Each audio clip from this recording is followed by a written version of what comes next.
Pemirsa, kasus pemerkosaan oleh seorang dokter residen di Rumah Sakit Hasan Sadikin Bandung, Jawa Barat ini menyentak publik. Bagaimana bisa seorang dokter melakukan perbuatan sekeji itu pada korban yang sedang menunggu ayahnya saat itu untuk berobat. Untuk membahas kasus ini, pemirsa, telah hadir di studio kami ada Dr. Zulfia. Selamat siang, Dr. Zulfia. Selamat siang.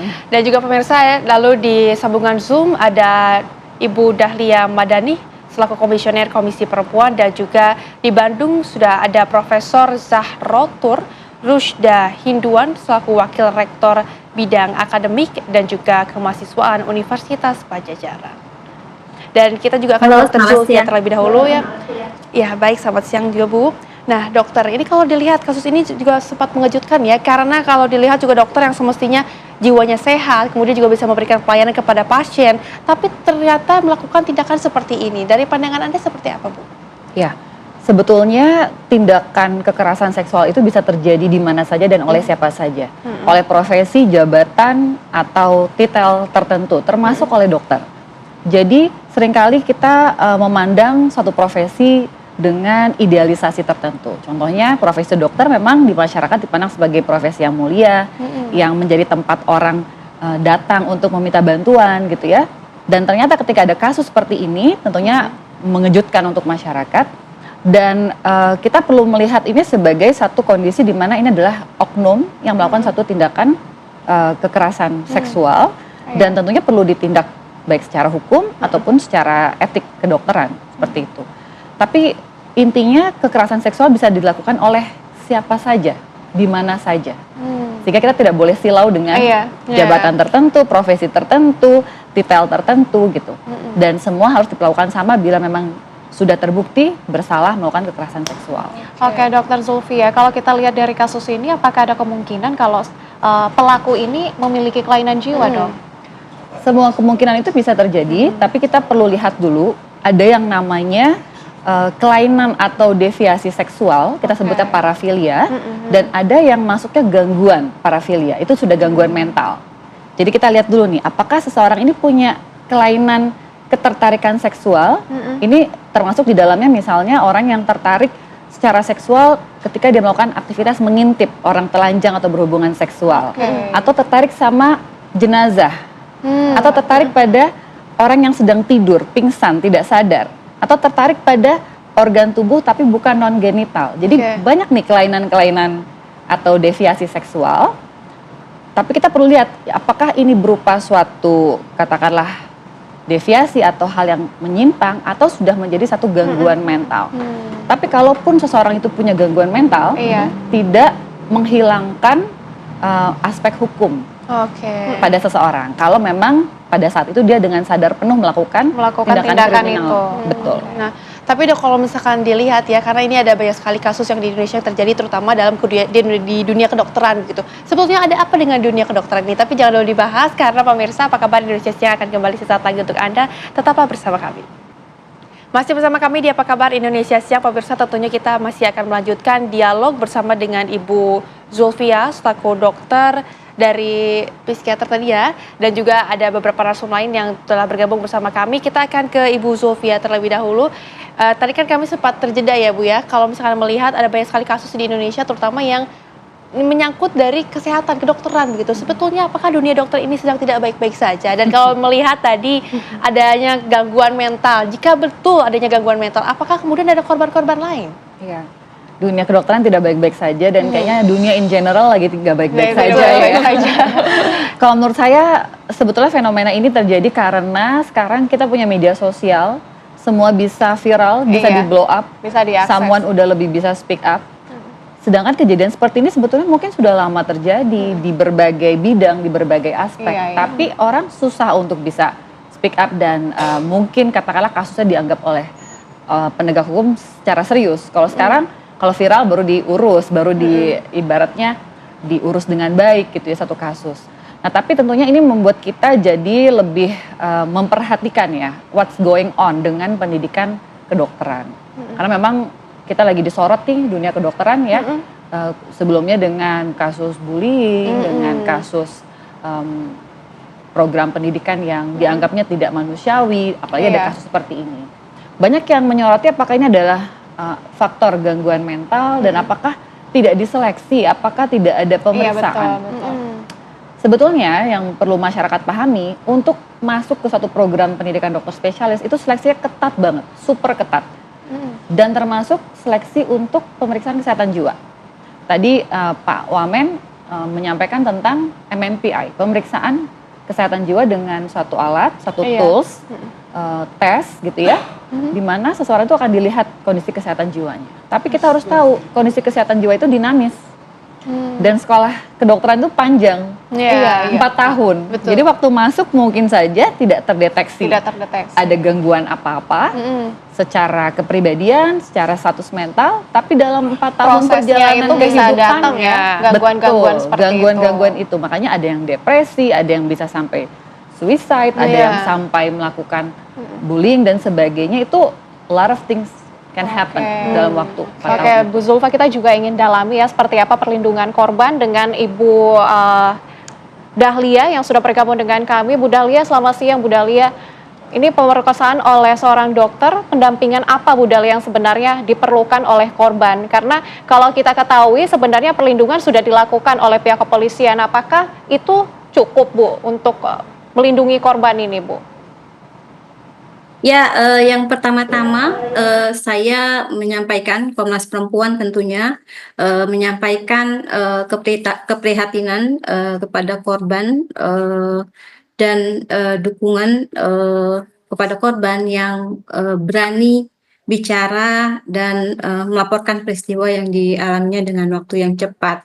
Tentu ini masih masa-masa yang sulit bagi korban, apalagi peristiwa kekerasan seksualnya justru dialami di tempat yang seharusnya ruang aman, di mana dia percaya melakukan penyembuhan, perawatan keluarganya, tapi terjadi. Nah, dan ini tentu sangat berat buat korban. Nah, Komnas Perempuan mengapresiasi langkah ini. Tentu penting untuk korban mencari keadilan buat dirinya sendiri, tapi juga sebagai bentuk keberanian untuk terlibat pada upaya mencegah terulangnya kekerasan serupa yang terjadi di wilayah-wilayah publik. Oleh karenanya Komnas Perempuan saat ini mendorong, memang telah ada kan Undang-Undang Nomor 12 Tahun 2022 ya tentang tindak pidana kekerasan seksual, menjadi penting untuk diimplementasikan, dilaksanakan oleh semua pihak, termasuk di rumah sakit, di fasilitas layanan publik. Yang kedua, Komnas Perempuan mengapresiasi ya tentunya respon cepat yang dilakukan oleh Rumah Sakit, Kementerian Kesehatan sebagaimana tadi ditayangkan, dan Universitas Pajajaran yang mengambil tindakan-tindakan disiplin penghukuman pada pelaku serta kepolisian. Namun juga untuk mendorong bahwa kepolisian juga perlu serius melakukan langkah-langkah penanganan dalam penegakan hukum terhadap pelaku, termasuk penghukuman dan rehabilitasi sehingga mengubah dari perilaku tersebut. Dalam catatan Komnas Perempuan, catatan tahunan Komnas Perempuan tahun 2024, bahwa kekerasan terhadap perempuan berbasis gender itu tahun 2024 mencapai 330, dan pengaduannya ke Komnas Perempuan itu ada lebih dari 1.335, dan 3 diantaranya terjadi di ruang fasilitas medis. Nah, pola yang kami catatkan juga bahwa sebenarnya orang-orang yang seharusnya menjadi pelindung, teladan, atau seperti tenaga medis itu justru menjadi tempat atau menjadi orang yang melakukan kekerasan. Nah, tentunya untuk pendampingan korban dalam Undang-Undang Tindak Pidana Kekerasan, korban mempunyai hak ya untuk mendapatkan penanganan, mendapatkan perlindungan dan pemulihan. Misalnya ada 7 hak korban di bidang penanganan, untuk informasi proses hukum yang telah berjalan, dan juga akses untuk layanan bagaimana laporan dia dilindungi dan dia mendapatkan langkah-langkah pemulihan. Oleh karenanya juga Komnas Perempuan mendorong langkah-langkah pemulihan dapat segera diakses oleh korban, sehingga ketika layanan pemulihan di publik diberikan diakses oleh publik dan dapat dipercaya, korban-korban yang selanjutnya mungkin bisa menjadi langkah dorongan untuk korban-korban lainnya mendapatkan akses hak-hak pemenuhan hak korban yang harus dipenuhi. Baik, Bu Dahlia, tentunya kita juga akan mempertanyakan hal ini kepada Ibu Rosi selaku profesor dari Unpad. Bu Rosi, ini sanksi apa yang saat ini dijatuhkan oleh kampus terhadap pelaku? Assalamualaikum. Jadi memang yang bersangkutan itu sudah diberhentikan secara permanen dari Universitas Pajajaran. Dan kami lakukan dengan cepat karena memang kami tidak mentolerir adanya kekerasan ataupun tindakan asusila di lingkungan kampus dan juga di rumah sakit sebagai tempat PPDS itu belajar gitu ya. Jadi kami sangat bertindak cepat gitu ya, tidak ada 24 jam sudah kami lakukan sidang etik gitu ya dengan yang bersangkutan dari departemen, kemudian juga komite etik, kemudian sehari setelahnya langsung sudah ada pemberhentian sementara kepada yang bersangkutan gitu ya.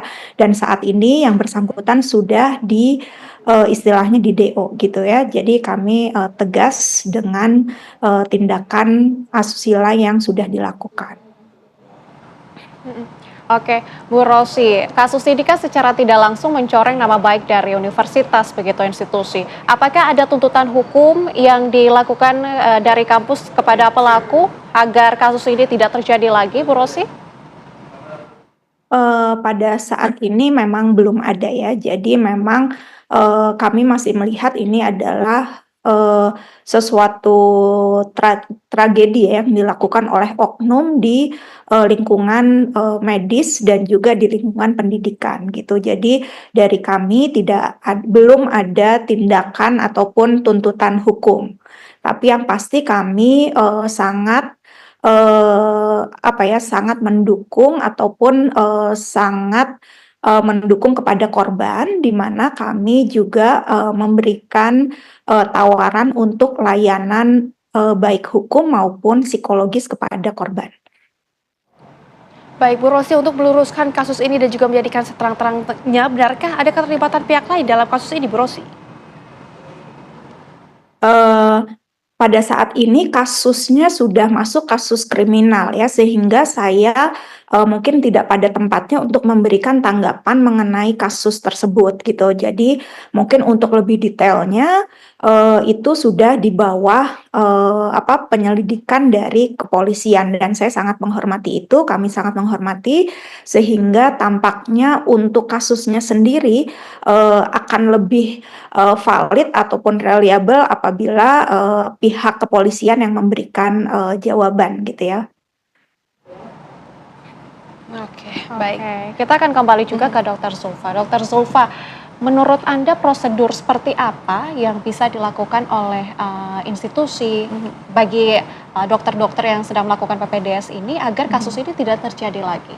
Ya, sebetulnya semua prosedur yang ada di rumah sakit kalau diterapkan dengan baik, semestinya tidak ada celah kejadian seperti ini terjadi. Contohnya, ketika pasien atau keluarga pasien akan melakukan suatu tindakan atau prosedur, katakanlah ini kan modusnya mau cross match, ambil darah dan sebagainya.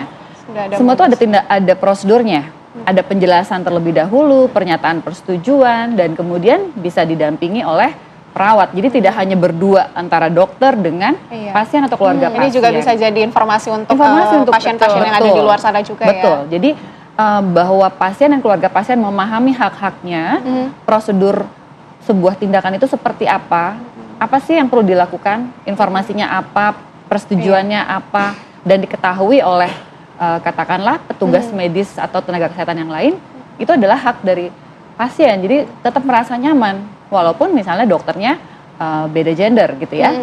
Dokter laki-laki dengan wanita yang mungkin dia harus buka pakaian dan sebagainya. Haknya pasien untuk bisa minta didampingi oleh perawat perempuan misalnya, atau oleh keluarganya. Sehingga prosedur-prosedur seperti ini adalah yang standar yang perlu dipastikan diterapkan di rumah sakit. Kalau untuk peserta didik tentunya ya pengawasan, kemudian juga sebetulnya katakanlah sistem senioritas di rumah sakit itu tujuannya adalah untuk mengawasi.